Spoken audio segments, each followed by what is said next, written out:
My mom has been legally blind in one eye since birth. She has had an Alzheimer's diagnosis for several years and is still living totally 100% independently with no problems at all with anything. One day she came over and I noticed on her car her side view mirror was missing. She explains that when she backed out of her garage at her condo, she didn't clear the opening. And I've put her car in and out of that garage, and it is really tight. I thought nothing of it. Some time passes, and she tells me that a while ago, she was at Walmart and very gently hit a lady crossing from the Walmart exit to the parking lot. She said that the frame of the windshield had blocked her view. And to be honest, that's happened to me too. I asked for more details and I found out that the lady was pushing a cart. That's kind of a big target to miss. I went with Mom to see her neurologist and I figured this would be the perfect time to bring up the topic of driving. I don't want to be the bad guy, so I thought, let's see what the doctor says. I did not give the doctor a heads up about the discussion, and honestly, I don't know if maybe I was in denial myself or I just wasn't truly convinced it was time yet, or maybe deep down I know that this responsibility would end up on me and I wasn't ready to take over that role. I'm not exactly sure, but here's what happened. We got to the neurologist's office and I dropped the bomb. I asked about driving. I told the doctor about the instances and a few others that I can't recall now because this was a long time ago. But the doctor, he was so smart. I loved him. Dr. Duffy, if you're out there, contact me. So he starts asking us both a lot of questions. When the two of you go out somewhere together, who drives? And I said, well, I do. Always, he asks. Yeah. He asks if my mom ever drives my little daughter around because she's the babysitter. I say, yes, she does drive my daughter. Mom replies, well, we don't go very far, just around the neighborhood. Dr. Duffy says to me that the next time you go somewhere together, Mom drives. That way you can see firsthand how she's doing, and you can decide if you want your daughter in the car with her. Of course, the doctor said this much more eloquently than me, but you get the point. So a couple of days later, we were going somewhere, and I said, okay, you're driving. Holy crap. I could not believe it. Mom, red light. Mom! What, honey? Mom, you just went through a red light. No, I didn't. That was yellow. Oh, hell no. That was hard red. Well, it gets better. You know those huge orange striped construction barrels? You know, those giant ones? Not a cone. Not a cone. The big round ones? Yeah. Oh my God. There were probably, 10, 15 of them spread down the right-hand shoulder of the road. The passenger side. The side that I'm on. She's driving along, and every time we pass one, I'm like, whoa! Mom, you almost hit those barrels. Whoa, look out! This is what she says to me. What barrels? What barrels? Oh my God, are you kidding me right now? She drives my most precious cargo, my daughter, around. Not anymore. Yeah, you can imagine. That didn't go over very well. Mom came over to our house and we told her that we wanted to talk to her about something important. At first, the conversation went okay, but then it all fell apart. We asked her to take a driving evaluation. This particular evaluation, they cannot take your license away. It's just for recommendation purposes.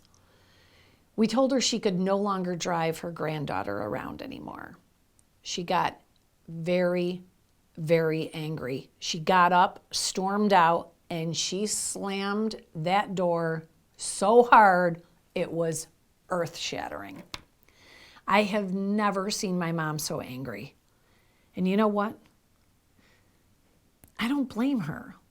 Driving is like your umbilical cord. At least it is for me. Where we live, there's not really any public transportation. Everyone drives everywhere. You really can't walk to anything either. So if you don't drive, you're screwed. I mean, just think about it for a minute. What if all of a sudden you couldn't drive anymore? Is that devastating? You bet it is. Not only is it devastating, but it's embarrassing. It's belittling to be told you can't do something. Who the hell do you think you are telling me I can't do something? I'm an adult. I have rights. You are not the boss of me. I'm Deborah Costu, founder of Answers About Alzheimer's and certified master dementia strategist. I hope you've joined my Facebook group, Answers About Aging and Alzheimer's.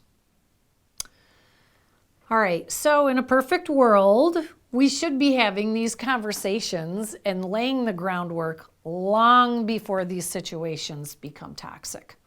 But who thinks about this stuff before it comes up? Probably no one, or very few people. When it's time to have these very tough discussions, we have to keep our cool. Nothing will get solved. So, first tip, keep your cool, stay calm, no matter what. Remember that saying, if you can't say something nice, don't say anything at all? Well, in this case, if you can't keep it together, stop talking. Think about how they are feeling. What do you think they are feeling? What are their emotions? They feel attacked, stupid, afraid of losing their independence. They feel like they will be a burden to others. They feel like they're being treated like a child or being told they can't do something. Make sure that your words do not come off bossy or challenging. Like, don't say, Dad, you can't drive anymore. Or you had 3 accidents, you're not a safe driver. Stay away from you can't or you shouldn't. These are fighting words. Instead, use words. Your words need to come from a place of love and concern, from your heart.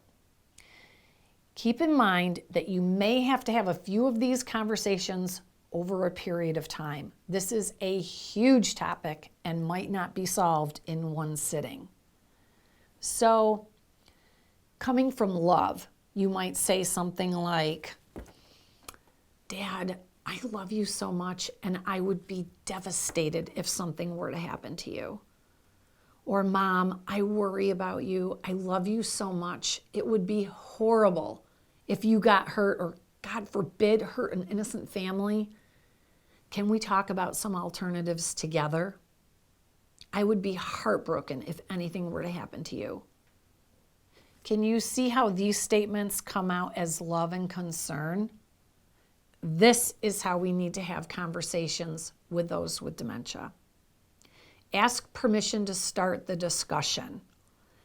Dad, is it okay if we talk about something that I'm concerned about? Is that okay with you? Set them up for knowing something serious is going to be brought up. But put the concern on yourself, not blame on them. Before you bring up the subject of driving with your loved one, you must be prepared with a solution. You can't expect someone to give up their transportation without having some alternatives and a plan already in place. So make sure you've got some ideas already lined up. So you might say, that you can take mom to the grocery store every Tuesday. You could talk to her friend from church ahead of time and say, hey, Beth said she would love to have some company in the car to and from church. Ralph mentioned that you're right on the way to Euchre Club. Having a plan in place will greatly increase your chances of success. How's this? Let's try this one. Mom, is there any reason why Ralph can't pick you up for Euchre? I think he's a little lonely since his wife passed, and he would love to spend some time with you. Would that work for you, Mom? Is this helpful? Send me a comment. So keep these tips in mind. You may have to have several conversations before they come to terms with this huge adjustment. Remember, this is a tremendous blow to their independence. Keep the conversation about safety and focus on coming from a place of love, and don't use demanding or condescending words. Tell them that you understand this is really hard and that you'll do your best to make a smooth transition. Apologize. Say, I'm so sorry. I know this must be really difficult. Focus on their feelings. You can never go wrong when you focus on feelings. I'm going to do another video for you about how to really help and what signs to look for that this is time to take the keys away. Visit my website for more information at answersaboutalz.org. And also, my book is just chocked full of great tips. Forget me not. I'll see you next time. Together we can. Do you hate going into work every day because you don't know what you're walking into? Does it frustrate you that you don't have the proper training and the skills necessary to help people with Alzheimer's and dementia? Answers About Alzheimer's is launching a new certification program that will take your skills to the next level. Drop your email in the comments below or visit our website at answersaboutalz.org so that you can get notified when this program is launched.